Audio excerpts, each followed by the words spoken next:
Session 24A, Barriers and Facilitators to Including Users of Tactile Language, Making Inclusion Work on the Basis of Understanding Tactile Language and Cognition, presented by Steve Rose. It wasn't getting it.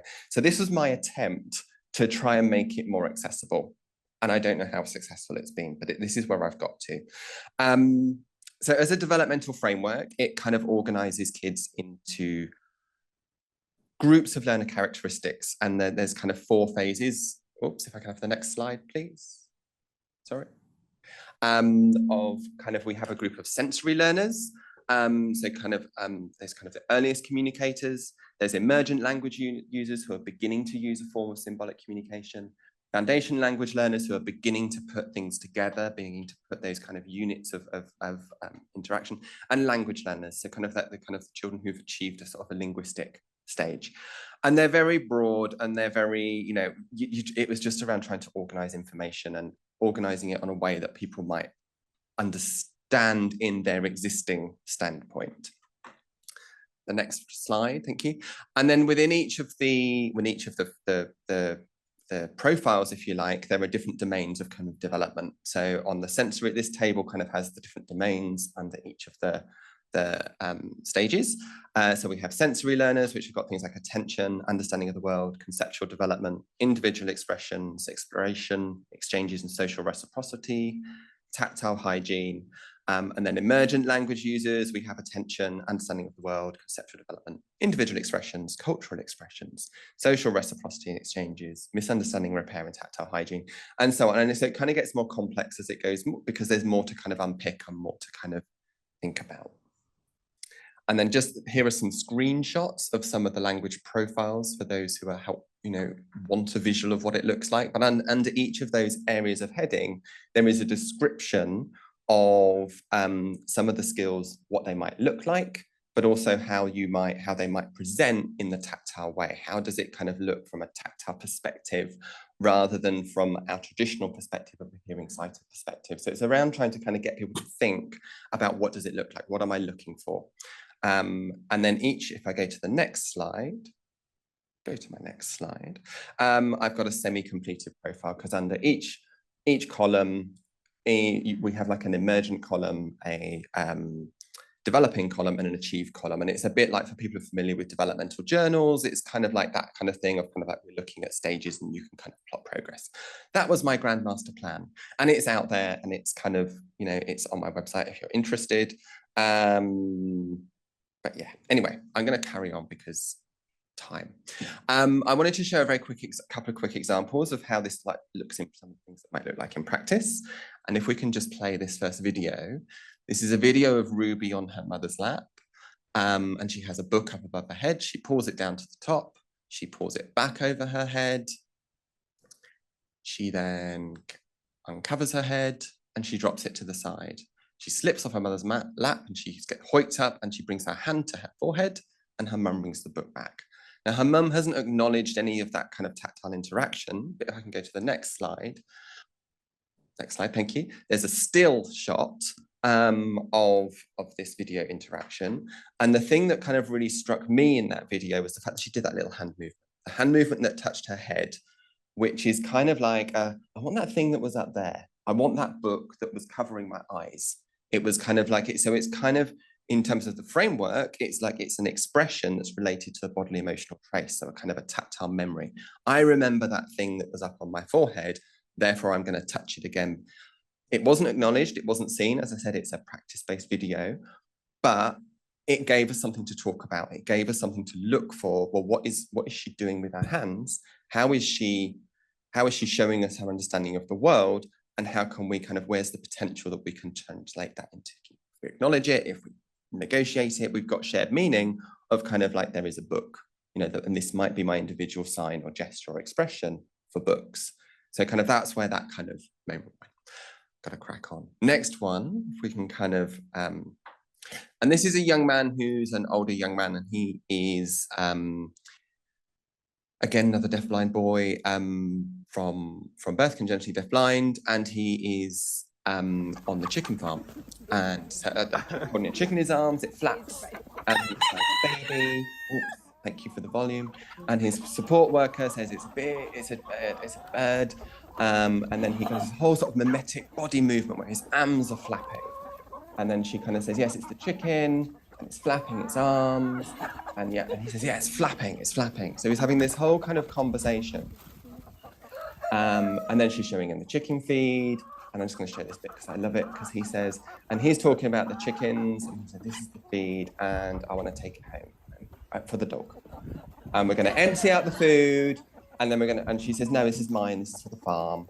And he says, I want to take it home, I want it for the dog. And other bits like that. But he's kind of going on, so he's moved into that stage of like, he's using, move to the next slide, thank you, that I've picked up 4 examples of kind of different stills. So, you know, from the blue profile, the emergent, he's kind of got that wonderful mimetic expression of kind of like, this is a gesture that he's making, flapping his arms in the air, where actually it's kind of like, that feels like that movement that he experienced in his arms. You know, it's kind of like, I'm mirroring that. It's very much an individual description. It's very much an individual gesture, but he's definitely doing this movement that kind of like, we know, because we were there, it was the chicken, and the vigorous way that he does it, it's the chicken movement. But then he's also using signs, and there's kind of stills of kind of the video of him signing using individually negotiated signs, but also there's that language exchange involving multiple turns. So just through using these videos, we're demonstrating little elements from each of these language profiles. So that's kind of very much how I use it. I kind of use a little bit of video analysis, and then we kind of plot on the profiles. Okay, next one. 15 minutes. Gonna get onto tactile working memory scale, and I'm fortunate to have done the training in the tactile working memory scale. It's an observational scale for identifying bodily tactile working memory in everyday occurrences during social interaction. And there's a copy of the cover, which is kind of 2 hands on a tree, and it says tactile working memory scale. If I can have my next slide, we have the scale is essentially, so it uses working memory as a framework for looking at behavioral observations in the tactile mode. And they list 20 different, I'll read them out on the next column, but there are 20 different observable behaviors. And they're organized by the working memory framework of kind of encoding, maintain, and manipulate. So on the left side you've got just a list of the domains that are observable, and then on the right there's a column which has kind of got them organized by, and they're all color coded. There's the blue for encode, which has got tactile focused attention, object manipulation, tactile object identification, tactile object location, spatial navigation, and social working memory personalization. So you kind of, that's an example of kind of what's in those. And then maintain, you've got tactile object recognition. So you've kind of got all the different elements of kind of tactile working memory. It's the beginning of tactile cognition. If we can get things in our working memory, we can make sense of them. We can then push them into long-term memory. We make sense, those sorts of things. The whole purpose of the scale is to identify strategies. And it's very much a dynamic process of kind of doing a test, teach, retest kind of framework. Thank you. And it kind of allows, and it's dynamic in that also, you know, you may perform on the scale in one setting. So you may perform on the scale at home, and you've actually got very high competence in tactile working memory because you've got lots of those behaviors showing. You might go to school and get work with a different person, working in a different environment, have a whole different gambit going on, and actually your tactile working memory completely drops through the floor because you haven't got that, you know, those skills aren't transferred. So it's a really useful framework for identifying skills in a very ecological approach. So you're looking at, how is this person functioning in this environment? How are they learning? And what are the things that they're doing that allows them to learn, allows them to kind of find out information in the tactile sense, but also what strategies can we put in place to support that? So it's kind of quite a helpful, I find it quite a helpful tool. I get a little bit caught up on it's called the tactile working memory scale, because it's kind of like, yeah, there's a whole discussion to be had about that, I think, but that's for the authors, not for me. I just want to show you another quick video of this, the young man on the farm. So this is the apples for the goats video. If we can play the apples for the goats video, lovely, thank you. And here we see he's threading some apples on a rope. These are these are the goats, and the partner counts on his fingers, and then he shows him the apples on the rope, and then he counts on his fingers again, and he confirms. So they're having these lovely exchanges, but he's also checking back to kind of what's going on. The support worker counts the apples on the table. The young man hands him an apple. He takes it away, puts it down. He then counts on his fingers how many apples he's going to do. He says he's going to do 10. You're going to do some work, and then you can go, oh, yes, 10, and go home. And then he supports him. So they're doing this kind of co-activity of kind of threading the apples on the rope. So it's a really functional, motivating activity for the young man. He knows where those apples are going to go. But actually, there's lots going on from kind of the kind of the cognition side, the understanding what's going on, and kind of using it into working memory. And if I can just point to the next slide, and I know this is a busy slide, but there are essentially 3 stills or 3 snippets. And the top one shows in a circle how the young man is holding his attention on the apple. So his hand is touching the apple.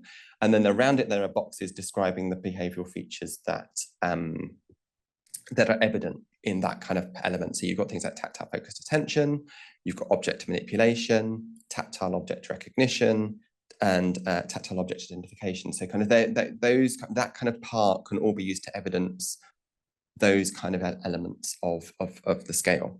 Then in the bottom left corner, there's 2 stills, one of him holding the apple and the other of him pulling the rope out of the apple. And that's an example of kind of attention switching. He's switching his attention in the tactile mode from the apple to the rope. And he's kind of, so we're getting that switch of attention. And they're just kind of examples of kind of what sorts of things he's doing. And on the bottom right, you've got social working memory. He's having an interaction with the person. He's giving their hands in tactile sign language. And he's sustaining his attention for the interaction time. So you've got all, as a scale, it gives us lots of opportunities to kind of unpick what we're seeing and how we're seeing it. We can, again, if we go to the next slide, we can plot it on their sheet. And we see here that along the bottom, you have each of the 20 behaviors. And then it's very similar. There's a present, emergent, and absent, and a not applicable rows. And you put a cross as to kind of where it is in that. And that just allows you to build up a profile. And here we've kind of ticked the ones that kind of correspond to the previous slide. So behavior 1, 2, 3, 8 are present, 10 and 15 are emergent, and 14 is also emergent. So you're kind of doing a bit of qualitative kind of like, is it there? Am I feel it's secure? Do I feel it's kind of, it might be there with a bit more support? And again, that can kind of lead to strategies. And it's not so much in the manual of the tactile working memory scale, but in the training, they will also provide, these are the sort of strategies that link with each of these skill items that help you progress people's learning and in the tactile mode. Oh, okay. 8 minutes, we're not going to have much of a conversation. I just want to talk very quickly about an example really of how this kind of worked in a telehealth intervention. And it was just an area of practice that I did in the UK. It was kind of an outcome of COVID, and a school was saying to me, can we just work with this kid over telehealth? Because that's what we're all doing now. And we created a nice little package where they used the Seesaw video sharing platform, which is a snapshot of it on the screen. And in that, they popped a load of videos from everyday work in school. So they kind of just shared, mum was popping videos in, at school were popping videos in. I then used the assessment frameworks to look for kind of, well, what are we seeing here? How do we identify some strategies? And then we had regular online family and MDT meetings, which we had on a termly, say 3 times a year basis. And it led to shared goals, and it led to a plan, and all that stuff that we do anyway.